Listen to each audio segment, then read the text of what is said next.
শীতের সবজিগুলো হালকা মশলায় রান্না করলেই বেশ ভালো লাগে খেতে। তো আমি এখানে শিম আলু প্রথমে হালকা হলুদ মরিচ লবণ দিয়ে ভেজে নেব, আর ভেজে নেব পুঁটি মাছ। পুঁটি মাছের সাথেও হলুদ মরিচ লবণ দিয়ে মাছগুলো মাখিয়ে আমি তেলে দিয়ে দিয়েছি। এবার মচমচে করে ভেজে তুলে নেব। শিমগুলোও ভাজা হয়ে গেছে, আমি তেল থেকে এবার তুলে নেব।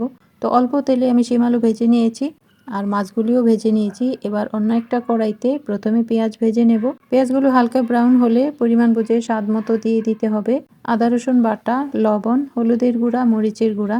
মশলাগুলো কষিয়ে এখানে টমেটো স্লাইস দিয়ে দেব। টমেটোগুলো মশলার সাথে কিছুক্ষণ ভেজে নিয়ে ঝোলের জন্য পানি দিয়ে দেব। তো ঝোলের পানিটা যখন বলক আসবে এখানে ভেজে রাখা মাছ আর শিমগুলো দিয়ে কিছুক্ষণ জাল করব। একেবারে ঝোলটা মাখা মাখা ভাব হবে তখন ধনেপাতা দিয়ে নামিয়ে নেব। শীতের সবজিগুলো রান্না করতে বাড়তি মশলার প্রয়োজন হয় না, রেগুলার কয়েকটা মশলা দিয়ে আর ধনেপাতার ফ্লেভারেই বেশ লাগে খেতে। তো হয়ে গেল একেবারে সিম্পল রান্না, শিম আলু আর পুঁটি মাছ দিয়ে মাখা মাখা ঝোল।